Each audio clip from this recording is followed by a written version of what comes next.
Who here, this is their first net? Oh, most of you guys. Hell yeah, let's go. That's awesome. Sweet. So guys, I am going to let you in on a little secret of the business today. There's a reason why these top reps like Curtis and Josh and Seth and Deanna and Luke and all these guys can have these, crazy big sale emails. They can consistently have these amazing events and can grow their sales year after year, even from these astronomical numbers that they're already doing. And it's because all of these people have at least 10,000 clients on their database. And that's just what's in their Vector Connect. That's not even including what is in their CRM. And so the trick to consistently growing your sales year over year, if you're doing nothing else, no learning, thanks for the mood lighting, Carrie. If you're doing nothing else, if you're doing no learning or anything, you're growing the number of clients that you have is going to get you more sales. So if you want to grow your sales year after year, grow the number of clients that are getting consistent marketing and service from you. Because this business, like any other business, it's a numbers game. And even if you suck at this job, if you have 10,000 clients, it is going to be so much easier to just accidentally sell something. And the great thing for you guys is that this being most of y'all's first net, y'all are still very young in the business. You get the opportunity to start doing this the right way now. And the compounding interest of doing it the right way now is just going to completely shorten that learning curve for you and really change the trajectory of your business. Another great thing about having 10,000 clients is that it increases the likelihood that you're going to have one of those next mega clients on your list. You never know the next interaction that is going to turn into that mega client. So like for example, me and Marissa Mayer several years ago were working a build show down in Dallas. We were trying to sell business gifts to all of these builders and construction companies and stuff like that. I come back from the bathroom and Marissa is like, oh, hey, Steven, this is your client, Jennifer. We just got her set up with 100 lockbacks for company gifts. And I was like, hell yeah, Marissa, thank you very much. That's amazing. Big props to Marissa on that. Turns out Jennifer had bought a petite carver from me years ago, but she was on my list. She was getting my marketing. She knew that she had a knife guy. Now, she did call later in the week to cancel that order because she needed 500 instead of 100. So that was an order that I was very happy to cancel. Kept nurturing that relationship. This turned into 1,000 drop points the next year and 945 Fisherman Solutions the next year. It's 175,000 CPO that started with one petite carver. So you never know which interaction you have is going to bring that next great customer to you. So it is just a good idea to have way more interactions, all right? So what do we hopefully learn from that story? Is you guys should be taking every single order that you can get, even if it's just one piece, or at least get them on your list in some kind of form or fashion so that you can be consistently marketing to them month after month, year after year. So one of the pitfalls that we as reps get into whenever we're in the booth is we have these big order eyes. Everybody wants the big sexy orders, the Ultimates and the Homemakers and the cookware sets and all that stuff, the Cutco kitchens, as Matt's been talking about. So we get these big order eyes and we end up leaving so much CPO on the table and so many customers out there that just do not have a Cutco rep. And so this can show up a couple different ways in the business. The first one is just not putting in that little extra effort to close them on just something. Guys, I know like the replacement table knives do not feel super sexy in the moment, but how many times has somebody come up to the booth just wanting like one knife, they're missing a table knife, they're missing a trimmer, they need just a chef's knife, and then they balk at the price just a little bit and you let them walk. It's like dig in, take like a little bit of extra time. Try to make them a deal. It's like, hey, so just so you know, like Cutco doesn't let me discount down the individual pieces. But if you did want to go ahead and get that, because I know how annoying it is looking at that empty hole in the block, I'll go ahead and cover the tax for you, so it'll be no tax, no shipping. What do you think? Just do something a little bit extra, make them feel special, and kind of dig in, ask some of those questions that get more of their Cutco story out there. Like, what's the worst that can happen? It's like they're going to get it, and then cool, you made $20 for talking for 3 minutes, and you got another customer. But think of all those customers that you've let walk over the years, and just think of like if they were all getting your marketing for the last few years, how much more could they have bought? You're just leaving CPO on the table. And then not only that, but whenever you do this, doing those little deals for the customers, working a little bit extra for them, it's gonna build loyalty into you and get them tied into actually working with you. So it's like, this is not a Cutco deal, this is a Cutco Steve-O deal. So it makes it special for them and gets them tied into you. Another way that these big order eyes can kind of get in the way is by not properly dropping down. And this is one that I find myself becoming more conscious of. And this was hopefully drilled into you by your manager whenever you first started. If you followed your manual, it takes you through what some would call an exhaustive drop-down process. And I'm not sure if you remember all the way back to your first training class, but there's a reason that we drop down. And it's because most people are not going to buy on the first ask. Like, this is the same whether you're in a demo or in a booth. Most times it takes multiple no's to get to a yes. And we all know this. But so many times they say they want to walk around and think about a homemaker, and we're just going to let them go instead of trying to do our due diligence and actually drop down. So take the extra few minutes, drop down on something. You have already invested the time into them to get them to this point where they're even considering it. And so taking the extra few minutes is going to be way easier than starting from square one with a brand new customer that's not even at the booth yet. I know you guys heard from Chelsea yesterday. Who loves Chelsea? Chelsea is great about dropping down. She has the Get on My List special. She has what some of her customers would also describe as an exhaustive drop-down process. You guys saw it on the slide yesterday. But the Get on My List special with Chelsea, it's a one knife on a two-pay. And then what she does is she builds the value in getting to work with her and how being on her list actually locks them into their past customer discounts. And so it's no longer a thing, it's like, yeah, they're excited to get the knife and everything like that, but the real advantage of getting that knife right now is like, you get to work with me.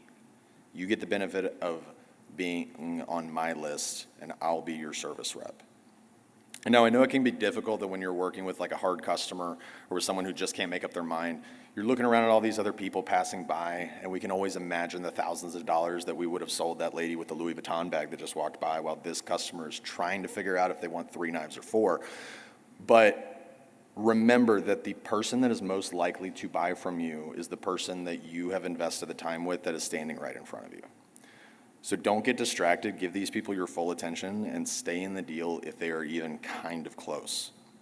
Carlton Thompson is another one that is really great at staying in the deal. You guys got to hear from him yesterday. And I got to work with him a lot at the Oklahoma State Fair, and I will tell you, he is the best at staying in the deal and really staying committed until he knows this customer is just not buying anything, at least right now. And the great thing about whenever Carlton does this is he doesn't do it in a way where it feels like he's holding the customer hostage. It feels like he's actually working for the customer and actually doing a service for them and trying to help them out. And that builds loyalty with his clients. Like literally, we were working Canton on Sunday, and this dude comes outside of the booth. This lady is in like a mobility scooter thing. And so Carlton comes outside the booth with his iPad to show her deals. And it's like, down here at her eye level, going in with this customer. And so he is just working for the customer whenever he is doing this drop-down process. And so that's the beautiful thing that builds that loyalty. And then whenever we look at it, we see that his customers really, really respond to that because they are always quick to self-identify. It's like, yeah, Carlton's my guy. If you look at the stacks of the drawing slips that we have, there's one stack with everybody else's customers, and then there's one stack with Carlton's customers. And it just dwarfs everybody else's. It's incredible to see. But if you take that extra time, dig in, build that customer loyalty, it can make a huge difference. If you're working shows consistently and you're adding one extra client to your list, that can add an extra 100 clients to your list throughout the entire year. And once again, it's all about the compounding interest of that year over year after year. Another thing that I want to talk about is something that has kind of become an unofficial theme of the NET meeting, which I love, which is about talking to people at the booth. So I've had the great pleasure of getting to work around the nation with a lot of different reps and a lot of different teams. So I've kind of been able to witness how other teams operate, also hear a lot of stories. And I strongly believe that if more reps and more teams had a focus on getting really good at attracting people to the booth and creating turns instead of just taking them, it would radically shift the results. So like, are you creating turns or are you just taking them? Are you just showing up with your knives, sitting there on your phone, waiting for somebody to come up to the booth and talk to you? Or are you actively out there scouting who that next person is that is going to buy from you? It drives me absolutely insane to watch people do all this work to set up the shows, pay all the money to be there, and then you just wait for something to happen. It's like, any minute now, guys. It's coming right around this corner. And in most types of booths that we work, like particularly outdoor booths, you have to be good at this or you are just going to complain about how all of your shows suck. And so basically, like, this section of the business, this talking to people and calling out to people, this is the event's equivalent of phone time. Okay? Because like you can do, you can like take those ones that come to you and kind of like the easy layups and referrals and stuff like that, or you can be on the phone doing it. And here's the thing, the results are going to be the same. Most people that you talk to are not going to give you the time of day. Most people that you call are not going to answer the phone. But I will still take telling people that I'm cutting deals at a booth to sitting down and making phone calls. So it's still a much preferable option. But guys, your job is to talk to people.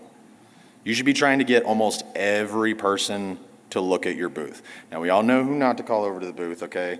Don't call over the guy with the wolf t-shirt and like the 4 knives on his belt already. Ironically, that's not our target market.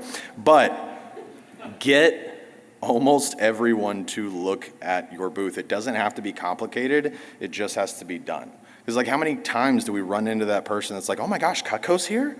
I didn't know you guys were here. It's like, yeah, we've been here for a decade in this spot right here.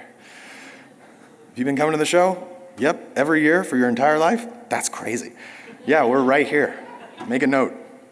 It doesn't have to be complicated. You just have to get them to look at your table. It's kind of embarrassing to say this, but back whenever I was trained by the great Tom Rastrelli, we used to actually train people to sit in the back of the booth and like be on your phone and be all low key and not be hawkish. And our logic was that we run a very low key, low pressure sales, company, so we don't want to be that booth that's like hawking out there and be the high pressure pushy salesman.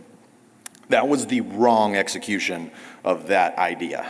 And so if you're still operating on that logic, like, please get a software update because it is so much better whenever you actually talk to people. The goal, guys, is to strike a balance between being the dude that just comes in and sits at his table with a bunch of pamphlets and sits on his phone until somebody makes them talk to him, and being the Israeli guy in the skinny jeans trying to put some kind of mystery cream on everyone that walks by, okay? So we need to find that sweet spot right there in the middle, okay? And a lot of times it's just like, hey, how's it going? We're cutting deals. You guys need a knife in your life? How are y'all doing? It's very, very simple. You just have to get them to look at you. But use those corny lines. Honestly, get people laughing. If I hit somebody with the 1-2 punch of, do you need a knife in your life? Because we're cutting deals. They're on the floor, guys, okay? Even if they're not stopping buying knives, there's positive energy around my booth. My goal whenever I am at a Cutco booth is to make sure that every person that I interact with has a positive experience when they are around a Cutco booth. I want them smiling, I want them laughing, I want them recalling fond memories of all the years that they've had their Cutco. I want that booth to be surrounded by positive energy. And so you can use those corny lines to create that environment. And as you go along, get your comebacks for everything, just to keep things light and funny. Husband says that the wife is gonna stab him. Don't worry, sir, we'll get you one too. It'll be a fair fight. Oh, you're gonna cut your finger off? It'll be a clean cut. Doctor will put your finger right back on. It's like, oh, you don't cook? That's probably because you don't have good knives, And once again, most people don't stop, but they have a positive experience and they know that my booth is approachable, my booth is fun, and my booth is a place where they don't have to speed by it and try to avoid it like they do with some of those booths there. It's like if you see those guys with the massage guns or the TENS units, everybody knows, let's go to the other aisle. I never am going to be that booth. Now, when it's your turn, and even really when it's not your turn, you need to be up and scouting out the next customer. Like, it does not matter if it is slow, use that to your advantage. Now, here's a very important disclaimer. You have to find the right lines for you and your personality, okay? Know what you can get away with saying. Calvin Lopez can say some things to customers that I will never be able to get away with saying. But like, that's the thing is like, some of you do not have the theatrical background and expertise to ask someone if they are drunk enough to buy knives and have it not sound creepy. So these lines work whenever you use them right. No matter what Burt Wicks says, "Are you drunk enough to buy knives?" works. So you just have to use them correctly. But find the ones for your personality. Once again, like Carlton yesterday, it's like, "Hey, looking's free." Like, you know, I always like to say, it's like, "Hey, do you want to come play with the knives?"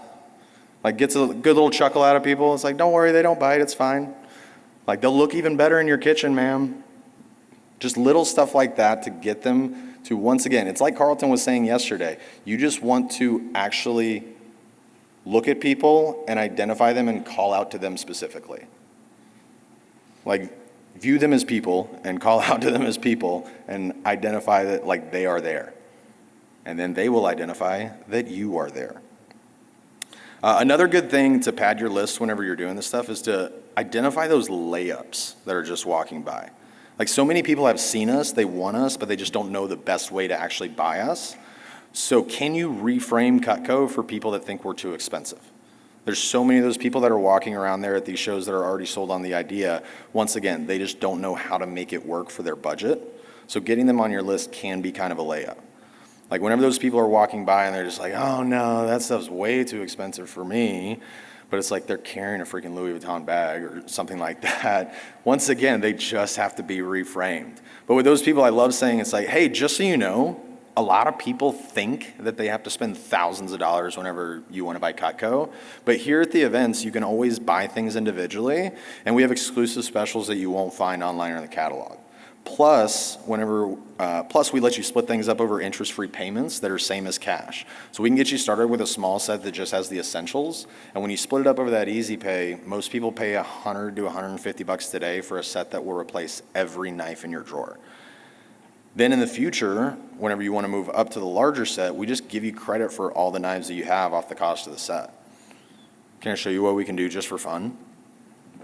And so many people like positively respond to that just because, once again, they've seen a demo with a college kid who was not good at dropping down and showed them a homemaker, and they think that's all they can buy.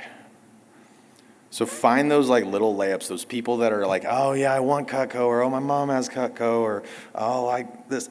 Find those people that are already sold on us and just get them onto the list.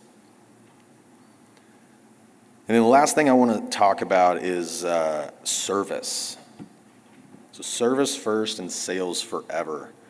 Guys, if you're newer at these events, just like Ben was talking about with still doing demos, you need to still be doing service calls, still getting service leads. Even if you are at a point where your schedule is really packed, you need to be collecting these leads to fill service events. But if there are gaps in your schedule, get those things filled with service. And for you guys, it's going to be so much more profitable. Just add to the profitability for those events if you still are kind of in that newer stage where getting into the events is a little bit harder and harder to close there at the booth. If you're working a show in an area where you already have a lot of customers, or it's one of those underserved areas, schedule a service event for the Monday after the event. So that way you basically get an extra day.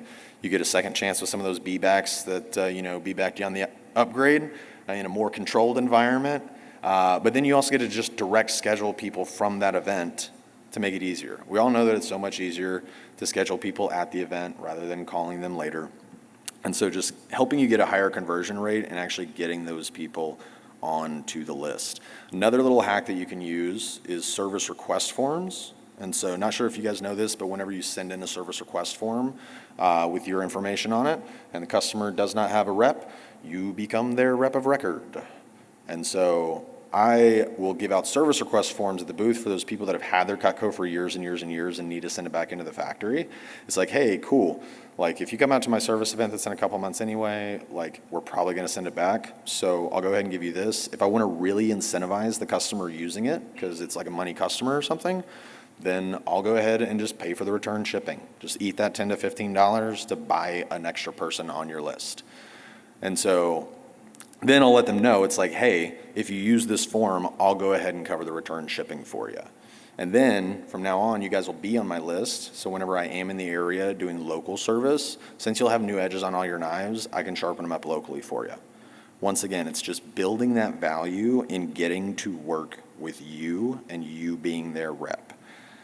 Build loyalty into you by creating a great Cutco experience for these people. Another thing that you should be doing if you're not already is making future customer lists. This is something that I started doing over the last couple years, really in earnest. And it was really, really crazy at the State Fair of Texas this year. Josh has a guy that walks up to the booth randomly. In the middle of the State Fair of Texas, Josh is in the outdoor booth. Guy walks right up to Josh and is like, hey, Josh, I'm ready for my Cutco set. I want the big one. And it took no time at all. Ultimate with steak knives. I'm pretty sure Josh ended up upselling some stuff on it or upserving some stuff on it because he's really good. And when Josh looked back to see like, okay, who is this customer? How did they get my info? How do they know where to find me? This is a customer that he had had on his future customer list for 10 years. And the only information that he had from him was a name and an email address. But he had been getting Josh's marketing consistently for a decade. And when he was ready to buy Cutco, he knew exactly where to find Josh. And so there are so many of those people that are not ready to buy Cutco yet, but if you're in this for the long game, then show that to your customers as well by getting them on some kind of a future customer list. So it doesn't have to be anything really complicated. You can literally make a Word document that says future customer list and then have name, email, phone number, zip code. It's all you need. It does not have to be super complicated. For those people that don't buy, get them, once again, excited about getting to work with you in the future. So I'll tell these people, it's like, hey, just so you know what I do for my customers, I send out a monthly email that has cool recipes, cool tips and tricks on using your knives, service updates. I like to be available, just not annoying, so I'm not going to blow you up with sale emails every day. But if you'd like, I can add you to that list. So that way I'll just pop into your inbox once a month with a little reminder that Cutco exists. And then whenever you guys are ready, I'll be here ready to help you out. I've been doing this for 15 years, so I'm not going anywhere. And that right there, that explanation of your marketing can also be a part of your famous let go, that once again, you're training these customers like how to interact with your marketing and how to work with you over the future. And so it's not only important to grow your client base, but also to train them on how to buy from you and how to get service from you. So guys, I know that the concept of grow your customer base and you'll get more sales seems kind of simplistic. But if you can do this, if you build this large book of business, this large client base, the business does just get easier and simpler for you. It's like you're going to have those better sale emails. Your service events are going to get booked so much easier.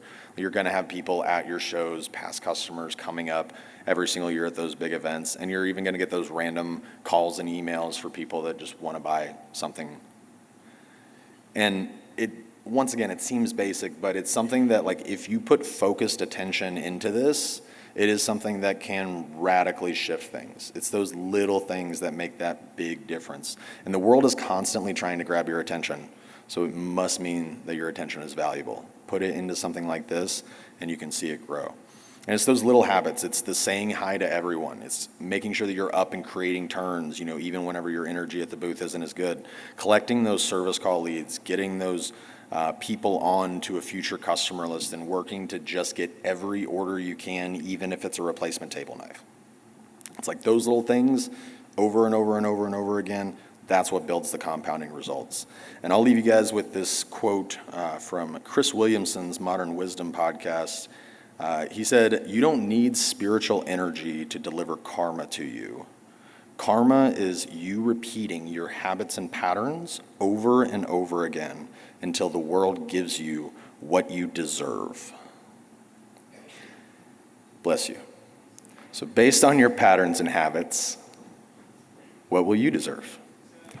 Yeah, you don't need spiritual energy to deliver karma to you. Karma is just you repeating your habits and patterns over and over again until the universe gives you what you deserve. So what are you going to deserve? Thank you, guys.